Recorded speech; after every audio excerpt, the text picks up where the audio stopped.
Yay. All right. SEO this week. Welcome everyone to episode 203. If you're in the video, you got to watch me lip sync that whole introduction. It was awesome. You all missed it. So this week we're going to talk about the product review update a little bit, answer some questions, and then go into a little bit of myth busting. And the reason I wanted to do the Mythbusters episode is because there seems to be this big old trend inside of the search blogs, as it were, talking about the myths of SEO, etc., and they're dispelling the myths. And you read those posts, and 9 times out of 10, the content themselves is actually myths at the same time. Like they're perpetuating myths by attempting to eliminate myths. And the fact of the matter is that SEO is not a one-size-fits-all thing. We all have basic things that we need to do, right? URL, title tag, H1, content, and backlinks. So we do all those basic things.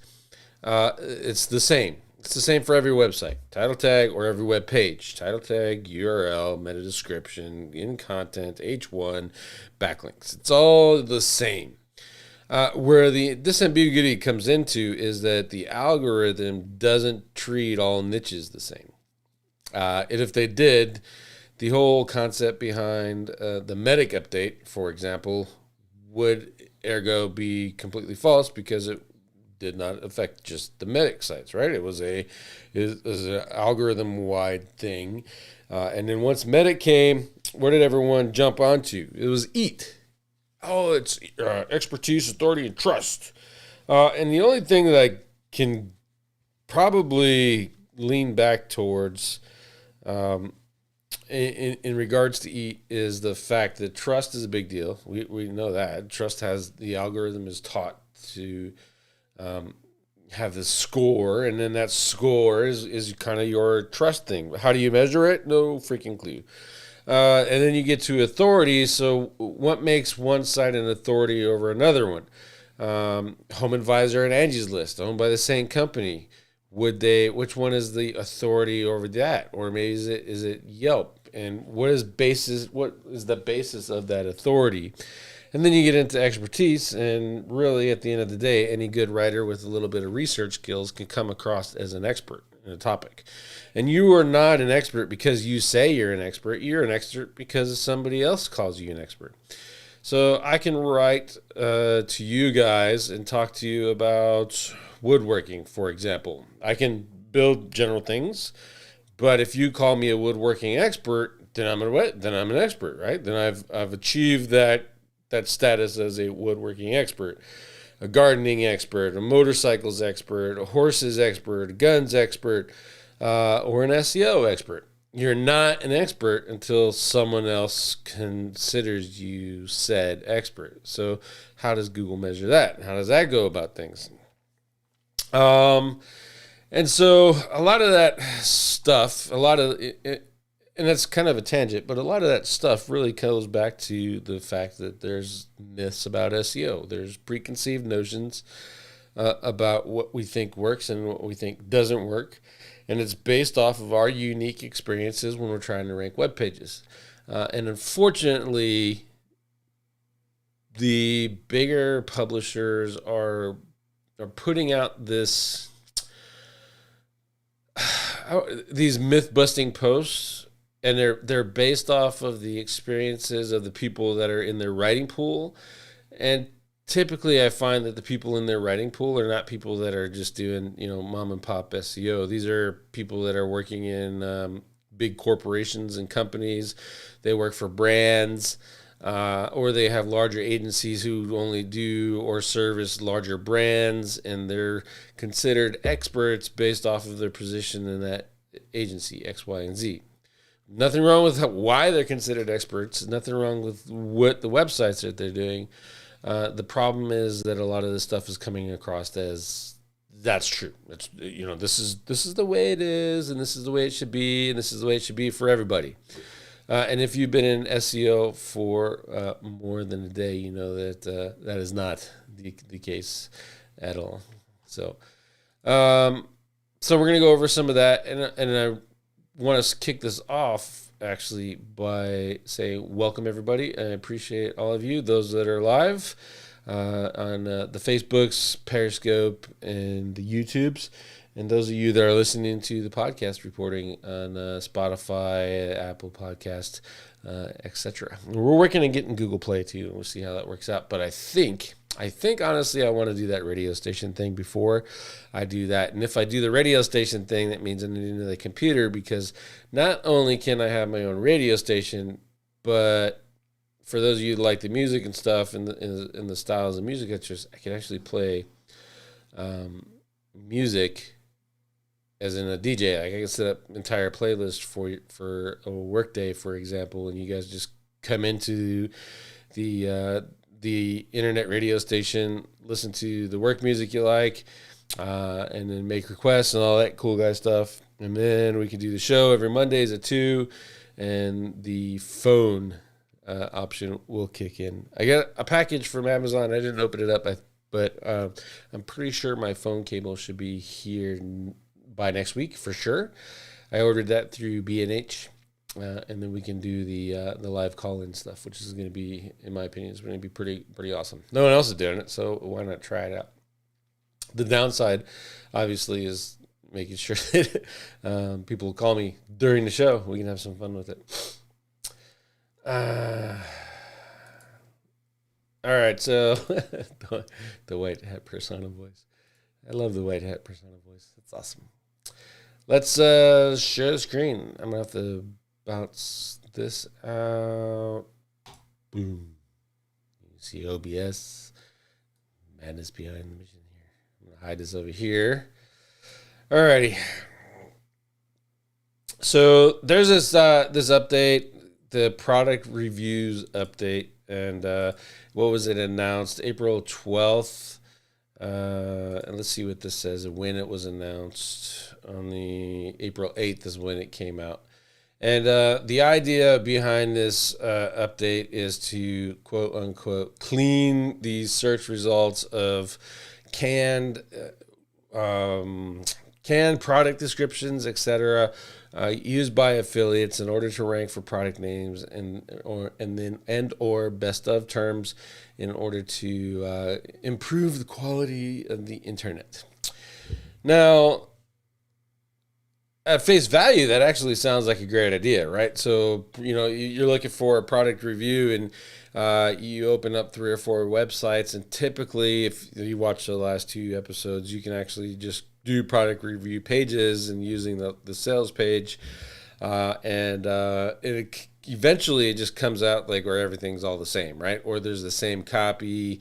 The affiliate programs have affiliates like copy that you can use and all that stuff. And if you've ever been in one of those markets where there's a big launch and you get an email from 30 different guys and 29 of them are the exact same email, it's because they got the affiliate copy from the product owner and they're sending that out to their list. And you just happen to be the recipient of 29 exact same things. So in and of itself, at its base, that idea is not horrible. Cleaning that stuff up. The downside is, if you look at it from a different perspective, is a week or so before this, Google announced that they're doing or going to start with a program that actually takes snippets of your content. So if, let's say, you do the best RC drones, the best drones, right? So you have a best drone page. It's going to take your content and put it into a best drone page list created by Google or curated by Google with your content. And then they're going to send the visitors not to your affiliate page, but directly to the sales page for the product. Ergo, cutting you as affiliates completely out of the mix while using your own content. So the white hat crowd that you see, and I pick on the white hat crowd, but it's the Google rah-rahs. They're all, oh, this is wonderful. This is all this is so good. We're going to get more exposure, and your branding is going to be awesome because you're in the featured snippet. Well, moron, your branding, it might be great, but if you're an affiliate and you're not getting traffic, then you're not getting conversions, and then you're not getting affiliate commissions. You're not making money. And Google definitely wants to take that away from you, and that's that. It's the best of is essentially what they're doing. So they know that you as a user. Now think of yourself as a user for a little bit. When you read products or go to product reviews, you go find a list. I'm searching for a new keyboard for my Mac. I go find a list of keyboards and get the impressions from other people on their best of. These are the good parts, these are the bad parts, and this is how you make your buying decision. Google knows that. Google also knows that you make a lot of money doing that, and Google knows that you make a lot of money doing that with the traffic that gets sent to you via Google. So Google is going to use your content, create these best of pages in some of your favorite niches, and then take your traffic and your affiliate commissions. And the Google product reviews algorithm update was part 2 of that. So first they launched the page thing, and then now the algorithm update is out. The downside was there's a lot of people, even white hats and black hats alike, have kind of noticed that this isn't just affecting the affiliate market. Like if they're going after how-to terms, it dropped it up. If they're going after product reviews, dropped it up. Glenn Gabe, the whitest hat guy I know, he's smart as a whip. And look, product reviews update. This is the traffic from product reviews inquiries, how far down it is. Lily Ray, you guys know she's cooler than hell. She's the best DJ. She's a great DJ. But do you know anyone who can point out this? Look, it's all dropping. There's another one. It's going up, but for the most part, it's dropping. So they want you to step up your game. They want you to quote unquote write better content, etc. for it. And the reason they want you to do it, and the reason this update came out and did this to people's websites, is because they want to take your high quality content, put it on that best of page, and use your hard work and effort to get the conversion. There hasn't been no examples yet of that page, the best of thing in the wild that I've seen. But I'm looking forward to seeing that so I can reverse engineer it and see if Google is actually using that to generate quote unquote affiliate commissions for themselves. Now, if they did that, if they use your content and then have some kind of affiliate deal with the product owners, or the other corporations, like they send all the traffic to Amazon, for example, and then it could be proven that there's a tie-in between Google and Amazon to eliminate, and there's a business deal out of that where they push down everyone else's content, put that best of page up, and then send all the traffic to Amazon for a set sum in the background. That could be some big issues for Google in their antitrust thing. But that's more of a tinfoil hat concept idea right there. Just kind of popping in the head. But be on the lookout for that. Look at your affiliate sites. If it got hit, there's no saying that you can't recover from it. But I would just look at probably some of the stuff that you're doing on those sites and make that a little bit more unique, if that were. Hopefully that helps you guys out and gives you a little bit of insight into what you're doing. All right, so next, there's a couple questions, and if you don't know, like I have a lot of tools to find news stories and stuff, right? And I can do RSS feeds. I do a couple of softwares that build that all up. Feedly I use, Reddit, etc. And a lot of the time there's some really good questions on Reddit, and there's not a lot of good answers. So, real quick, I just want to bring up a couple. And one here is GMB Everywhere as a reference to GMB Everywhere. And it says, we created a free local SEO extension called GMB Everywhere. We'd love to hear what you think of folks think of it. So I'm still building out and trying to get some karma in here. I actually had a Reddit account, and it was for my other agency, and my karma was in the thousands. And then my password was stolen. And if you ever lose your password in Reddit, and they make it down there impossible for you to get back. So I got to start over with my personal account. So I don't mind commenting on some of these ghetto posts, as it were. But this one's actually really interesting, and it's probably from two perspectives. One, this is a brand new extension. I actually looked up the extension, and all it does is it gives you the categories and it highlights them in maps, which makes it like really easy. So let's look at this one just as an example. We'll bring maps out, and then. No,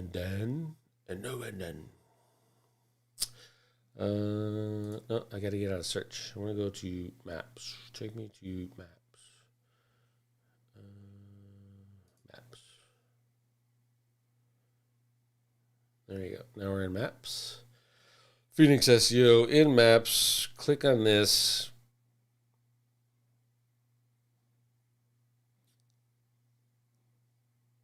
And there it is. So what it's done is you can do this without an extension.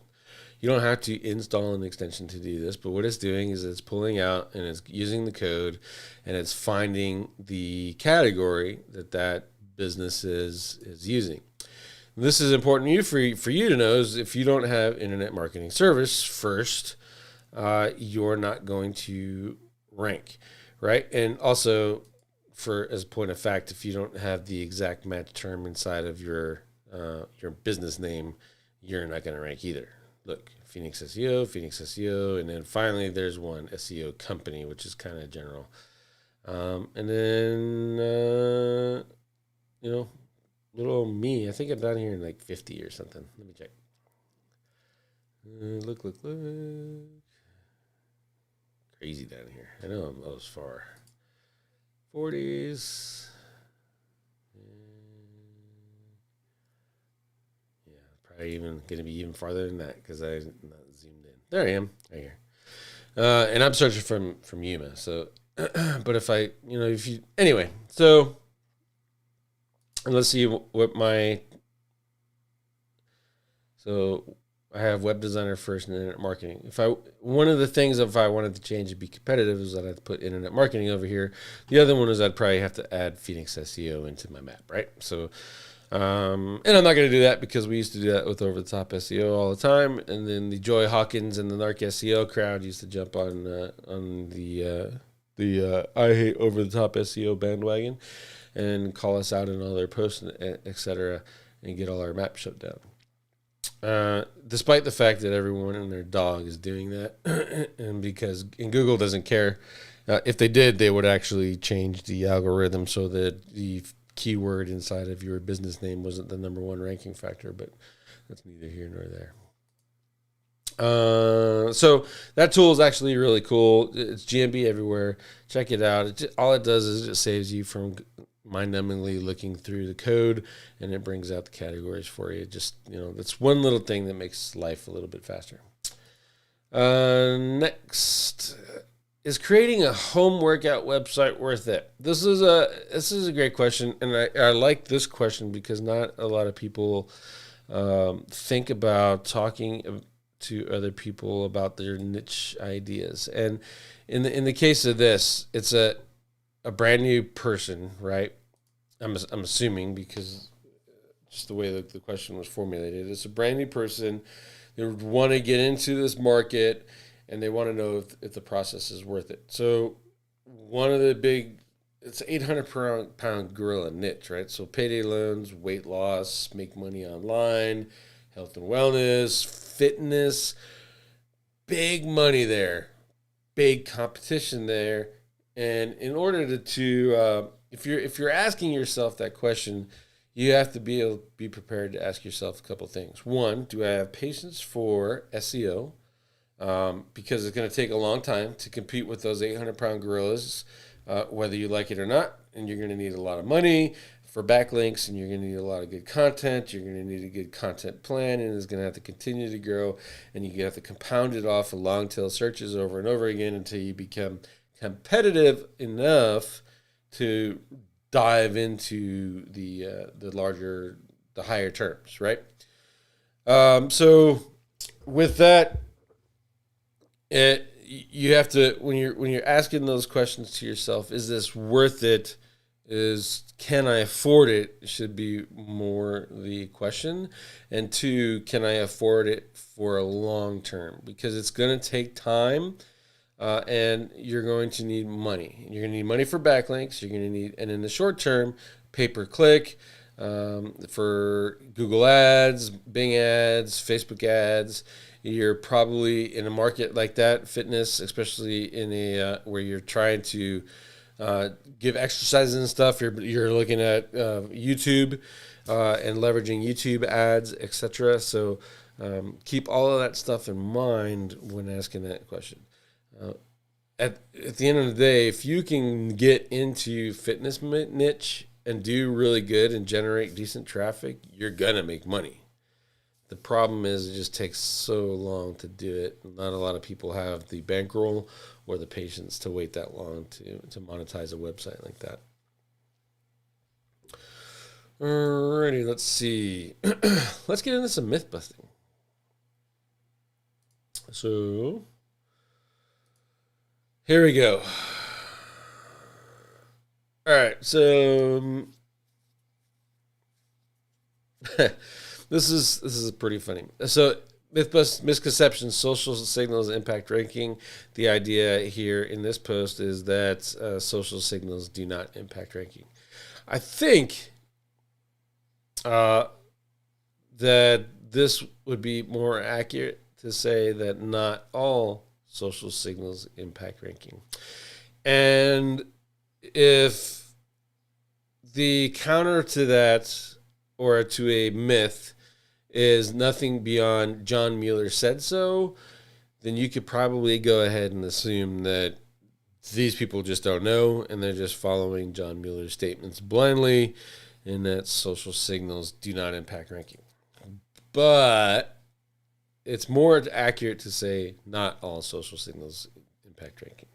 Case in point, Twitter, you can do tweets, and you'll see a little bit of a jump. It's not anything exciting. Trust me, I used to have a couple thousand Twitter accounts, and then I go and tweet my tweets and with my link. And if you follow the black hat thinking behind that, I'm supposed to rank great, and then I'll get traffic and stuff. Yeah, not so much. So tweets, they impact a little bit. Twitter moments, they impact a little bit. When you combine those two, they impact things a little bit more.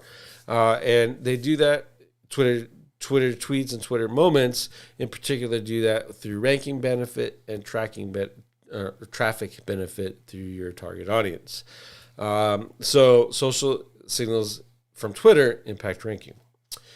Facebook likes do not impact ranking. All that's doing is in the Facebook ecosystem, giving it a thumbs up. That thumbs up could result in more traffic to your website. Ergo, the signal results in more traffic, and that traffic could possibly result in more higher rankings. The Google Maps people, there's a lot of Google Maps people that are talking about CTR. If you're Craig Campbell, Holly Starks, Chris Palmer, and a whole bunch of other ones, they're all on the CTR thing. But if you have a Facebook post to your Google Map, it gets a whole bunch of likes. People click on it. The idea is that using the right link, you will create CTR benefits. So indirectly, the Facebook like has impact, but as a ranking impact, it's zero. It does on its own. There's none. Like, we've tested it. Likes don't do crap for you other than just make you internet famous on Facebook, and you feel better about yourself. Same with posting your link inside of Google Groups. You'll get absolutely zero ranking benefit out of it. You may, on the other hand, get traffic benefits out of it, which is, that's kind of worth it, right? So get some more extra traffic from a market, especially if you're hitting target markets, and you're in groups that are narrowed down to your specific market. Then that works. But Facebook shares on different profiles creates backlinks for your article on each one of those profiles, because those profiles are crawled and indexed, and the posts on those profiles are crawled and indexed. And the same with your pages. The posts on your pages are crawled and indexed. The pages themselves crawled and indexed. So those social shares directly result in ranking impacts. Reddit, same thing. If you can actually get your links to survive the Reddit Nazis over there, then those links count, and those backlinks, I bet you, or they count as well. So you want to be able to leverage Reddit as much as you can. So there you go. This misconception: social impacts ranking. Social signals sometimes impact ranking, depending on what they are. Is more the true statement. Again, anything that says, well, John Mueller said, then this just tells me you didn't test it and you just went off and did it. And I can tell you that these two platforms here are really, really good for backlink building. Okay, let's see. SEO is dead. I'm not even messing with this one. This is like the tired every year. Oh, SEO is dead. SEO is dead. And then you know what happens? SEO is dead. Everyone transitions over to the new thing. SEO is dead, so you should be on video. SEO is dead, so you should be doing PPC. SEO is dead, so you should be on Facebook and make a Facebook group. It's the same garbage. It's the same argument that comes over and over again, and it happens every time the guru crowd want to shift the focus over to different products and different strategies. If you all remember, it happened. The biggest one, it happened when article marketing became guest posting, became outreach. It's all the same shit, right? So, and in between those, in those transitions, SEO is dead. Article marketing doesn't work. Now you need to do guest posting. Oh, guest posting doesn't work. Now you need to do outreach, and because SEO is dead. And then it's, SEO is dead. Now you have to have relevant backlinks, and they can't just be any backlinks. They got to be relevant backlinks. But SEO is dead because pretty soon AI and machine learning and NLP are going to understand every word you say, and they're going to be able to grade your content based off of just the content alone and not backlinks. And it's all bullshit. All right, so let's see. Duplicate content never negatively affects your rank. It says that's a myth. Duplicate content negatively affects your rank. Let's see. What is duplicate? So one of the myths that we must never ever post duplicate on our sites, and we'll get penalized. Normal sites, according to John Mueller, have a certain level of duplicate content. If you need a unique result, otherwise don't sweat those landing pages that look similar or have a few blog posts covering the same topic. So, kind of true. This is actually the idea behind this is there's a lot of people who are getting into local search, and the reason everyone wants to do local search is because local businesses in particular are where the money is. It's great to get a whale as a client, but whales are few and far between. You have to get a whole bunch of large tuna, to put it that way. They have decent amount of money, they have patience, and they have an understanding of what's going on with their markets. And typically, you find those people in local business. And so, a lot of people getting into that market are being told, and I know this because I'm in tons of Slack groups with supposedly other really smart SEOs who consistently tell people every day that they can't have the same content on their websites. And in local specifically, that is a complete and total lie. You can essentially make a template for whatever. Phoenix Plumber, for example. And you make out this build template and you optimize it for Phoenix page, and let's say it ranks page 1, position number 3. And you're happy with that. And you also have an office in Scottsdale, you have one in Tempe, you have one in Tucson, you have one in Flagstaff, and you have one in Yuma. And all you have to do is change every mention of the word Phoenix on your original page to Flagstaff, Scottsdale, Tucson, Tempe, and Yuma. And Google's totally cool with that in local. And the reason why is called, it's a simple system inside of there. I'm not sure that Google has a patent on it. They have a patent on everything, but the reason why it's called common sense. You are going to say inevitably the same thing about your services if you're a business that does the same thing everywhere. So if all you do is do roofing, and all you do is roof repair, installation, and replacement, and you do that in 5 cities, Google does not expect, and it is trained to not expect you to change how you describe your product or service just because it's in a different city. So you are allowed some sort of duplicate content. Where you're going to get in trouble is you've got a few blog posts covering the same topic. This will get you every time. Or you have landing pages on a mass site where you have too many of the same city name. Did you know there's like a Boston, there's a Miami in Kansas, there's a Miami in Illinois, and there's Miami in Florida, then there's Miami Beach, North Miami Beach, Miami-Dade County, Miami-Dade, and Google, when trying to rank for a Miami keyword, so let's say you wanted to rank in Miami, Kansas, you would have a hard time doing it because Google would think that you're talking about Miami, Florida. And so when you have too many of those that are really narrowed down, or you have too many blog posts covering the same topic, you can really mess up Google. So you have to be a little bit smarter when it comes to, and this isn't duplicate content, like the myth is covering duplicate content, but it's actually what this is really addressing is keyword cannibalization. And that's real. It'll get you every time. So be a little bit careful with that particular myth. Content is king. Yeah, this is old.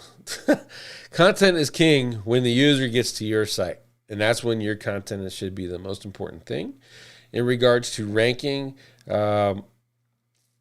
Kyle Roof has done the Lorem Ipsum test, and I say this all the time. When the Lorem Ipsum test stopped ranking number 1 for rhinoplasty city, and he's got like 5 of them out there right now, then content is king. I'll believe it. Then AI, I'll believe that they're getting better. Then machine learning, I believe they're getting better. Then NLP, I'll believe that they're getting better. But right now, content is only king if the user gets to your page and then it turns into conversions. That's when that content is king actually comes. In ranking, content doesn't mean shit. It's keyword placement and density. Let's see. Keyword research doesn't matter. The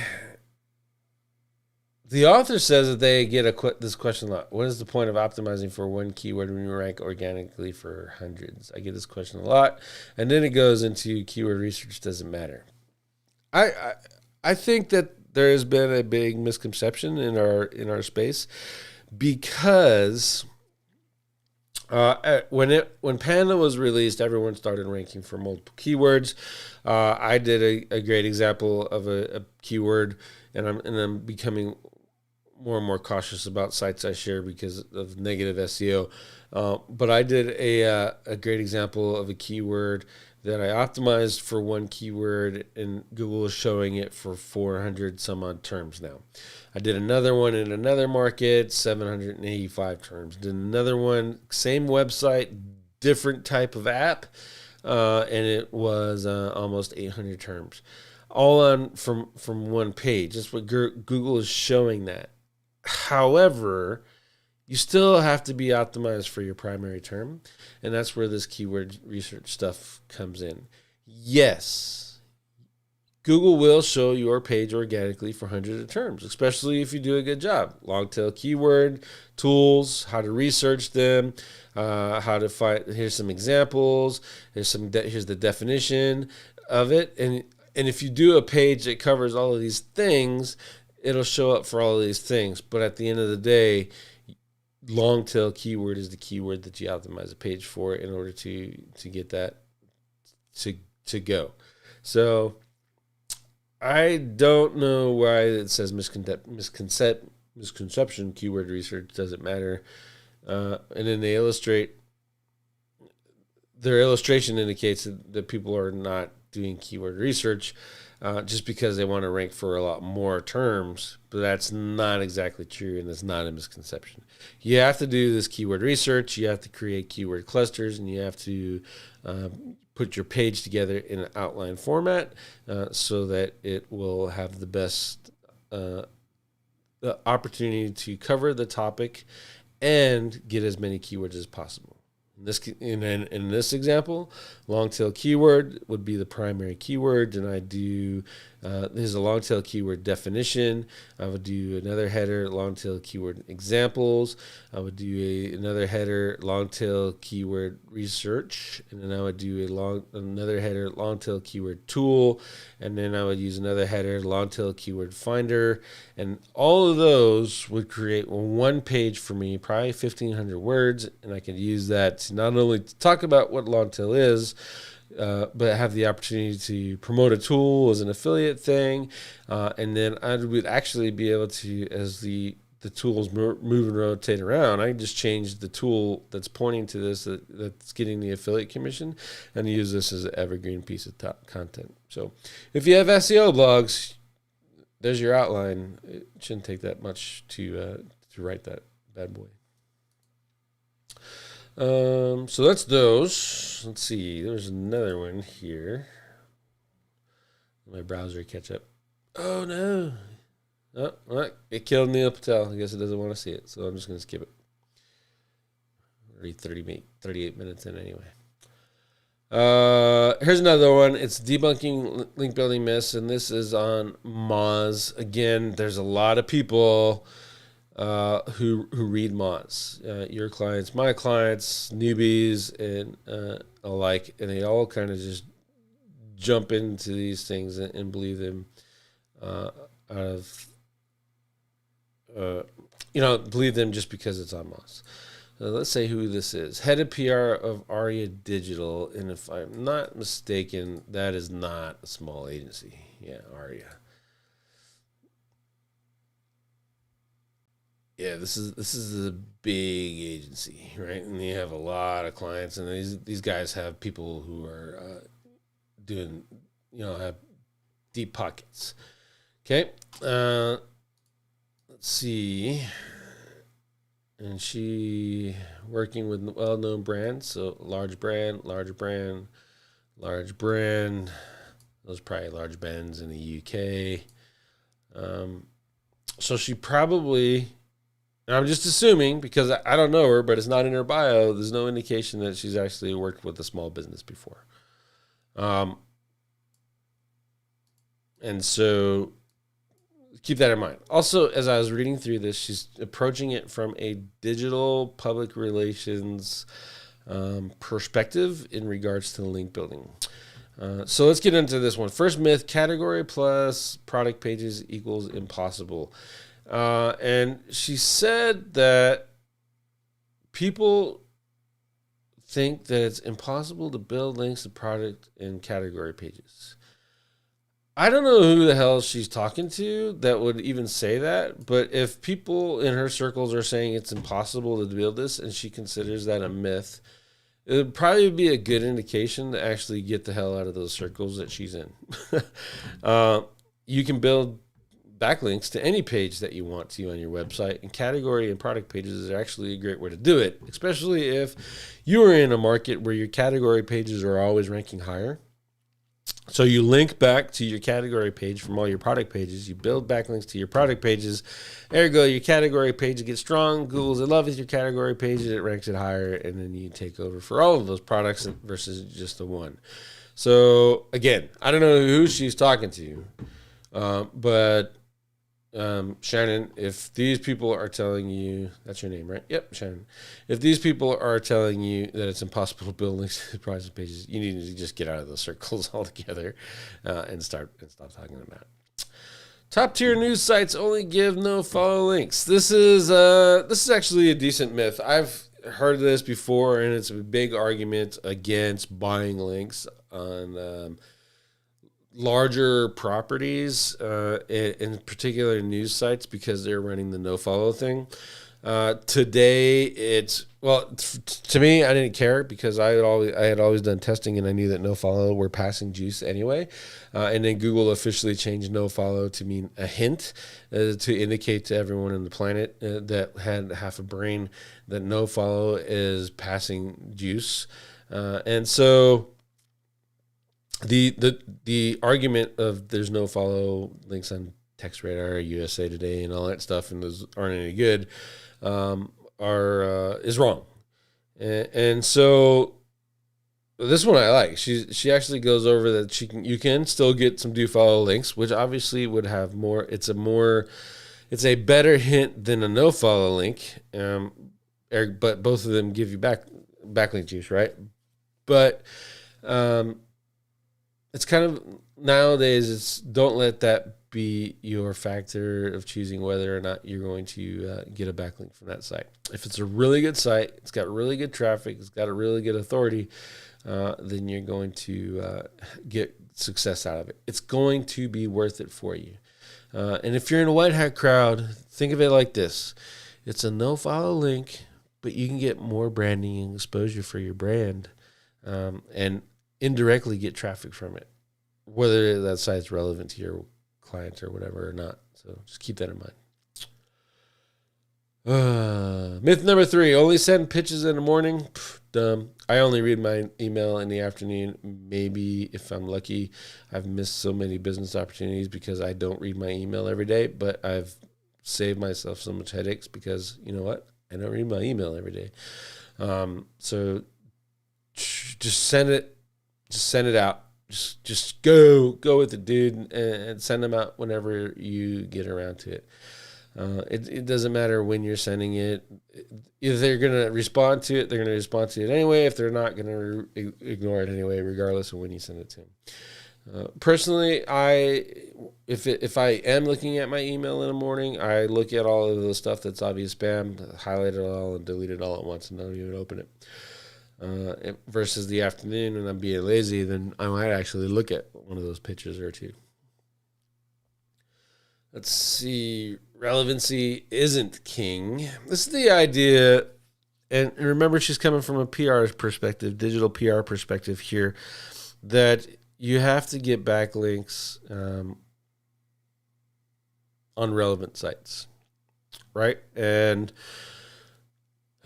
when you're talking about digital PR, at the end of the day, you're doing a press release, and those things are posted on sites that are generally about everything, in particular digital PRs. Or if you're doing outreach, you may be outreaching to a site that's relevant versus one that's not, because it's a better opportunity for you. And the reason it's a better opportunity for you than, say, a general blog versus a relevant blog on target blog is the potential traffic that you can get. From a link building perspective, both of those links all things being equal, will be the same value. So a trust flow 10 or 20 link on a non-relevant domain and a trust flow 20 link on a relevant domain is going to send you the same link juice back and result in, generally speaking, the same amount of ranking boost or decline,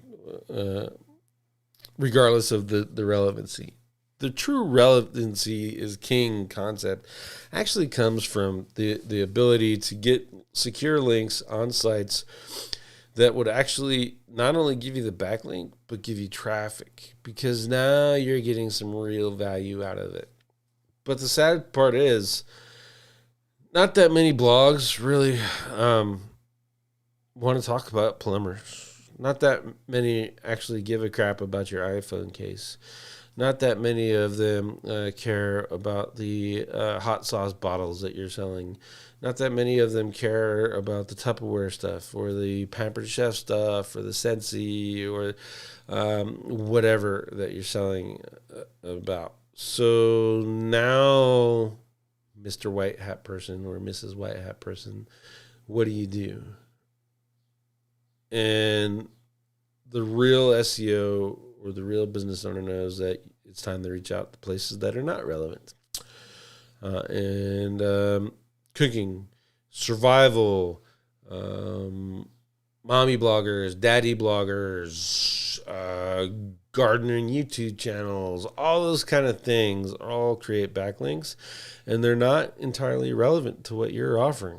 Say you are a tools store, online store, e-commerce. You sell shovels, axes, and hammers, and you want to promote your hammer product, and you can go to construction sites. Construction is not relevant entirely to hammers, because hammers also are for welding. Hammers are for gardening. Hammers are for mechanics. Hammers are for all of these things. So the relevancy is not directly there, but the market for your product is there.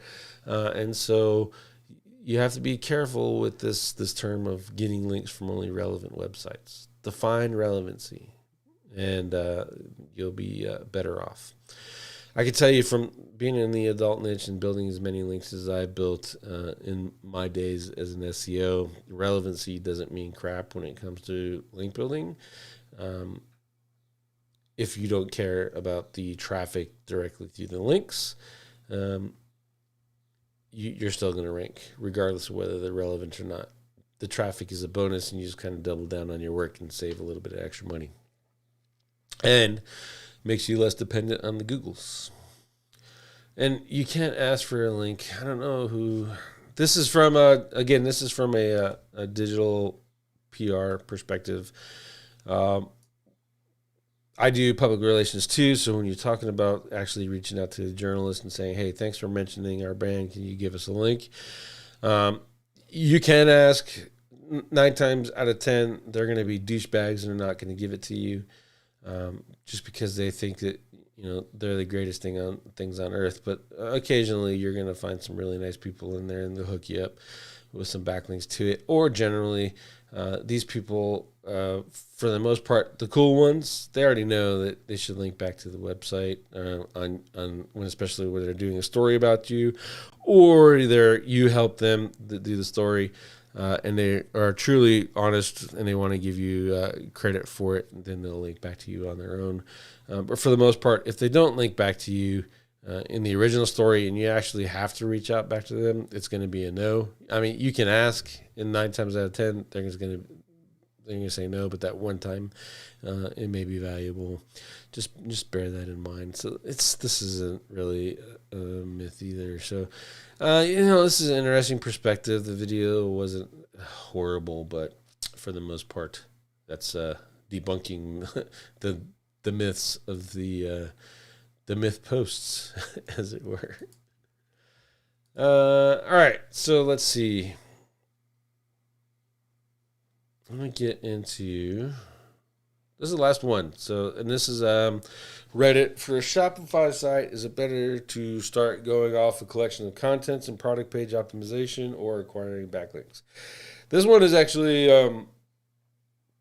And an interesting question, because it's not just Shopify site. Like I mentioned Shopify, but or it mentioned Shopify, but at the end of the day, you will always need less backlinks, and you'll always need a little bit less promotion for search rankings if you get your on-page stuff handled out first, right? So just get the website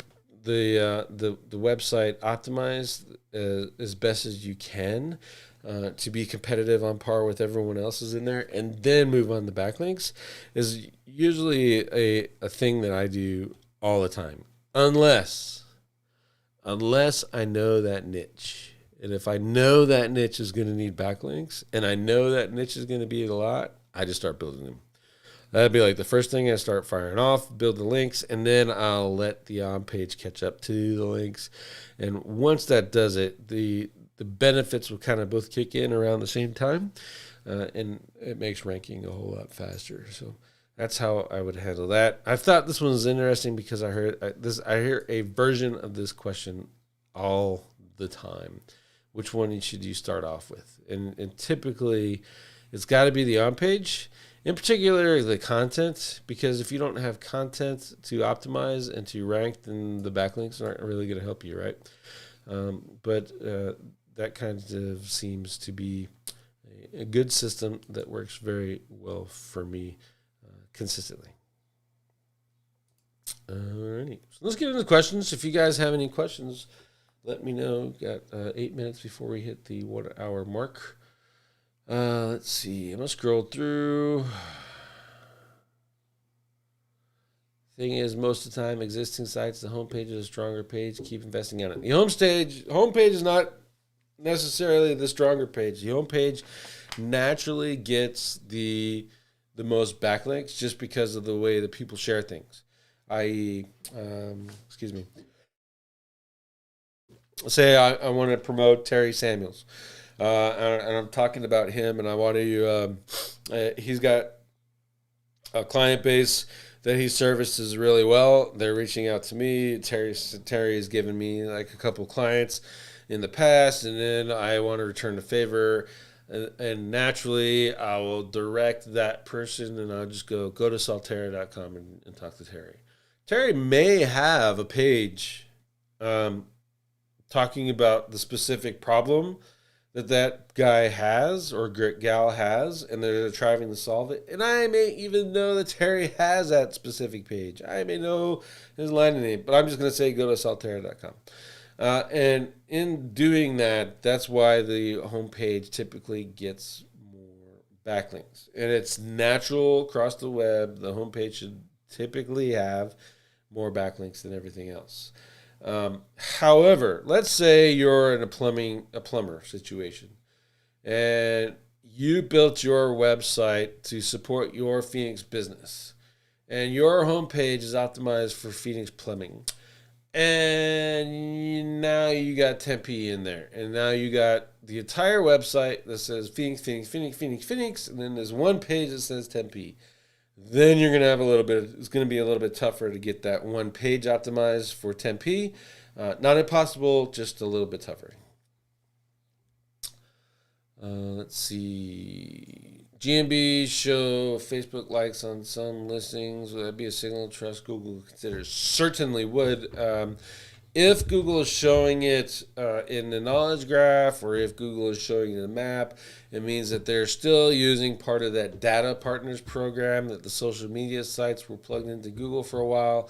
I know Twitter used to be in, and they got kicked out. Then they were coming back in, and now they're in again, etc. And the same would be with Facebook, and those are just kind of using other signals. Directly, does it improve ranking? Though, I would argue no. It would just be a better CTR tool for you as a business owner. Sean, what if we want to rank a page? The top 10 ranking pages do not have much backlinks, but homepage of those pages is very strong. Should we build a link to the page we want to rank? Yes, because one or two things is happening. One, if the homepage is very strong, it's got a whole lot of domains, and it might be linking back to the page's ranking. And ergo, it's ranking off of the trust and authority that the website itself has. So this brand is highly trusted. It's proven to the algo, to the math, and it's met the conditions that the math were taught to look for in a trusted site, an authoritative site. And so when it publishes, it's easier for it to rank. What I find for the most part is those are actually pretty easy to beat out with backlinks and proper anchor text. Another good case point example of that, Brian D just did a video, I want to say like 2 or 3 months ago, where he was targeting a term and he thought, based off his experience and the competition level, knowing the market, that this was going to be a hard term. He published the content and ranked on the second page almost immediately.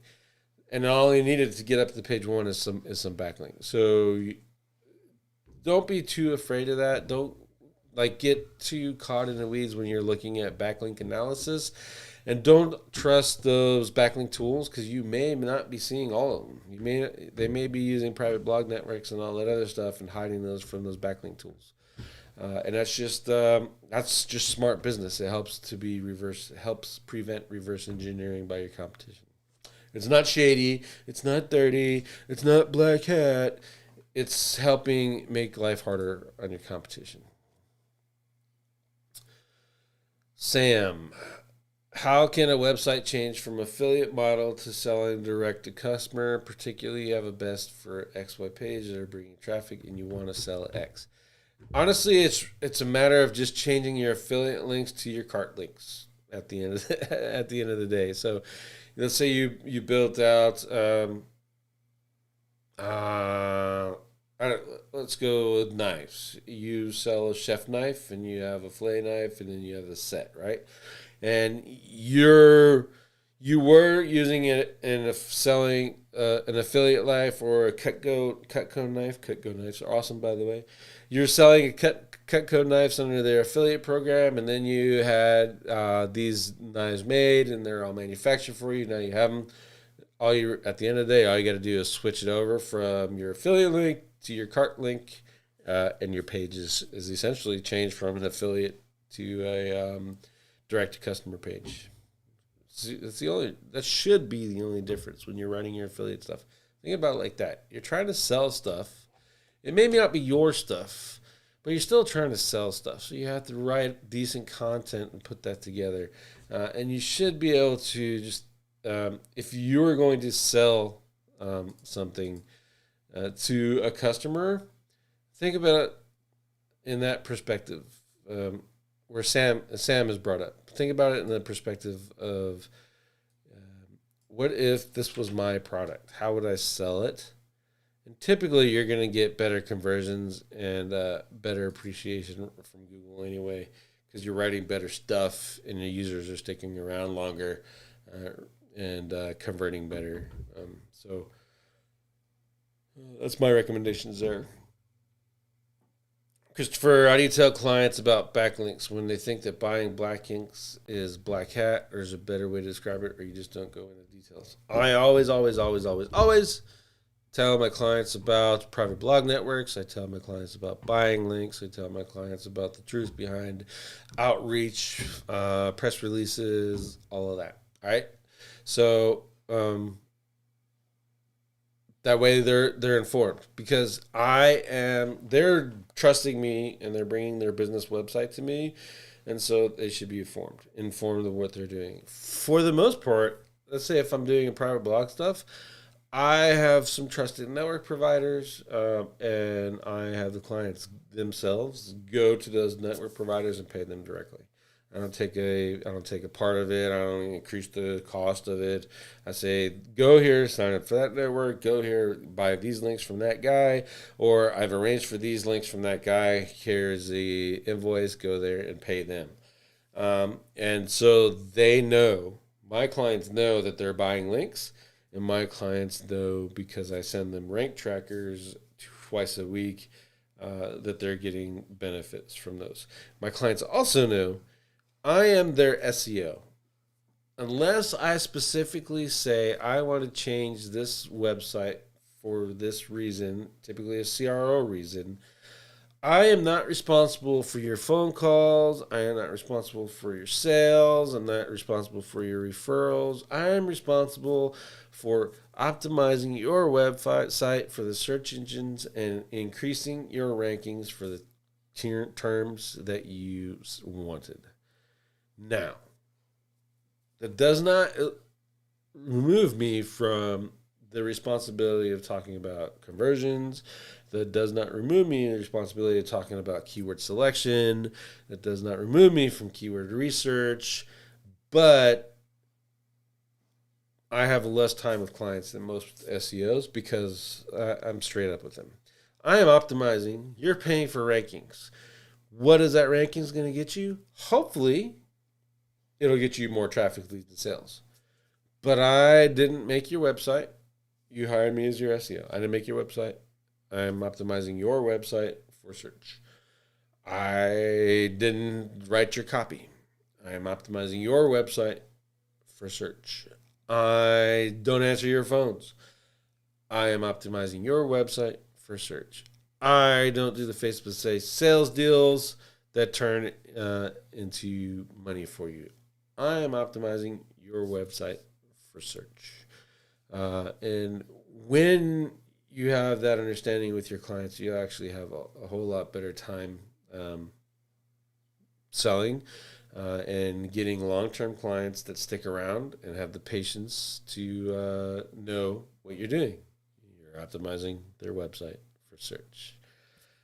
And then you bring your experience to bear, keyword selection, keyword research, CRO, all that stuff, and intertwine it with your SEO stuff and get them success. Because if your clients are getting success and they are getting more leads, traffic, and sales, they're more likely to keep you around longer. And so while you position yourself as being the guy that optimizes the SEO for search, you can also be the one that can provide them insights into what needs to be done to make their website more profitable.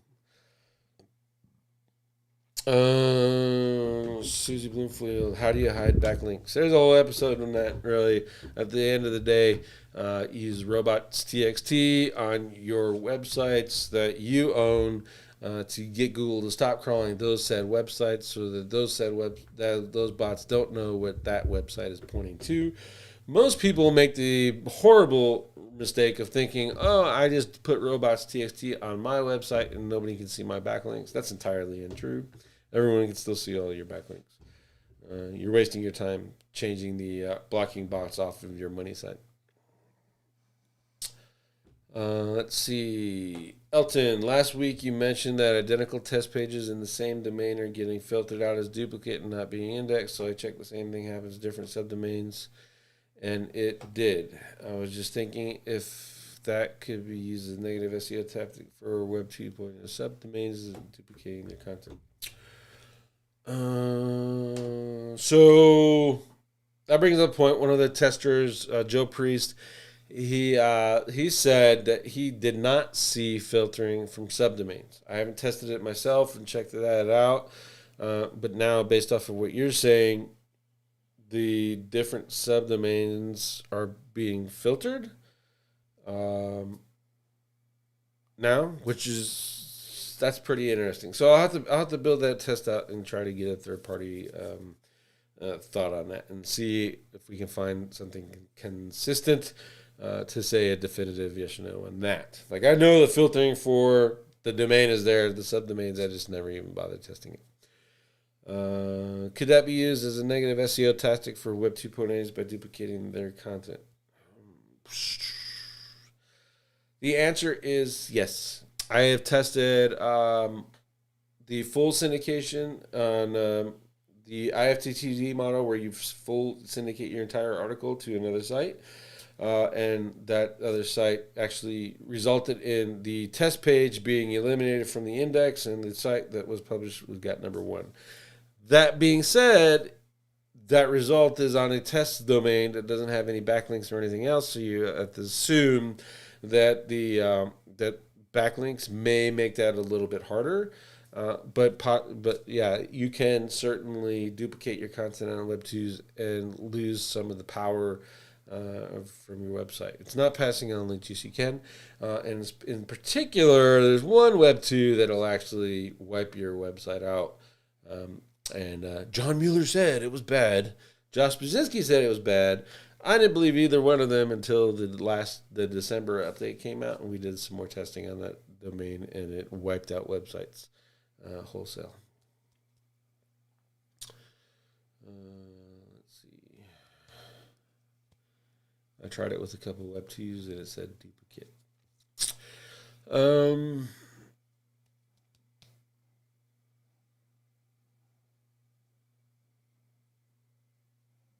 I don't know. You have to kind of outline that one a little bit better, Elton, to what you're trying to say. You tried it with a couple of Web2s, and it said duplicate. I would have to, in that point, you would probably have to outline that better. Maybe next week when the phone is ringing, working, you can call in and we can talk it over. That'd be a good one. I love talking testing stuff, so I think it'll be great. All right, so I don't see any more questions. So with that, I appreciate all you guys and the podcast part right now. Thank all of you for listening. If you see me on the Spotify, Apple, iTunes podcasts, I'm trying to get on the Google Play. Just got to figure that out.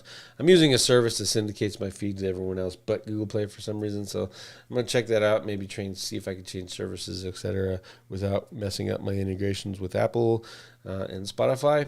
If not, then we'll work it out.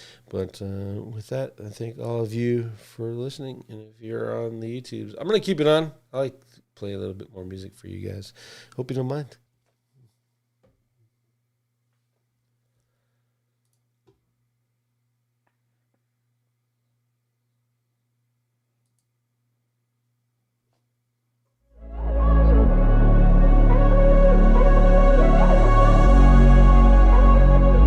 If you guys have any questions,